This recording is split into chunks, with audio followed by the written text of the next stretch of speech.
All right, this morning I'm joined by Dr. Aubyn Stahmer from the UC Davis Mind Institute, one of the country's leading research areas and facilities just talking about autism and other things of that nature. So is there any possibility, doctor, that acetaminophen does cause problems for pregnant women?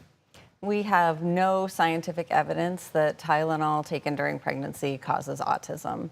The studies that have linked it have not taken into account things like the fact that women who are having challenges during pregnancy, fever, infection, are more likely to take Tylenol, and they don't account for genetics and family conditions. So we just don't have any evidence of that. So there's the meeting yesterday, and you have RFK Jr. to the left, the president in the middle, Dr. Oz, the television doctor, to the right. So then the president is saying that he acknowledged his remarks were based less on scientific evidence and more on his own life experiences and common sense.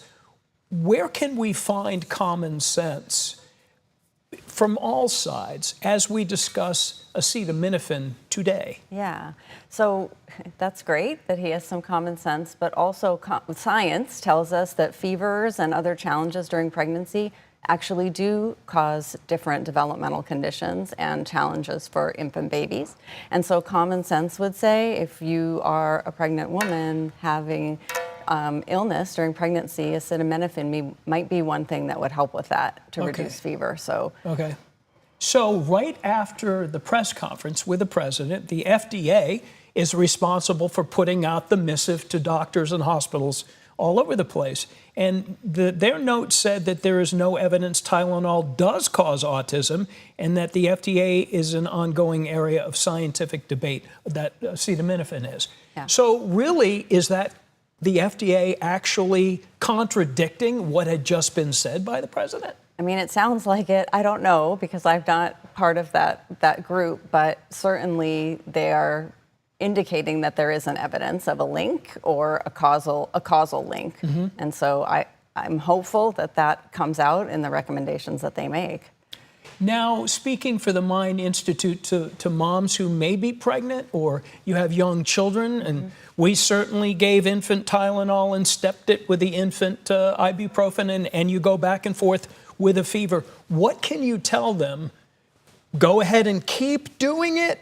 Maybe reduce it a little bit? What would be based on all of this? I think like everything you do during pregnancy, you're going to talk with your doctor about what your risks are and what the benefits are depending on what's happening with you. There is not a blanket statement I think anyone can make about medication during pregnancy or a blanket statement about what causes autism, because there are probably many, many causes and really complicated interactions between genetics and the environment. So talk to your doctor. I have two nephews that I shared with you before we met that have autism, one Asperger's, one full-on autism. And back then, 20 years ago, the concern was maybe gluten could have an impact on it. Certainly the MMR shot, given all three at one time, and parents, our family, could we split them up? Doc said, yeah, if you're concerned about it, fine. Is that still something that you deal with?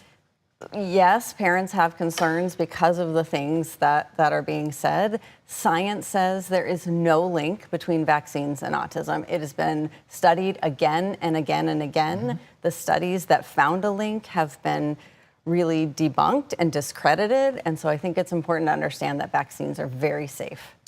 Does it seem to you that there are more cases? I saw someone mentioning 1 in 10, 1 in 12, where it used to be much more. Is that just because outfits like the Mind Institute are diagnosing the issues more accurately and sooner than, say, 30, 40 years ago, quickly?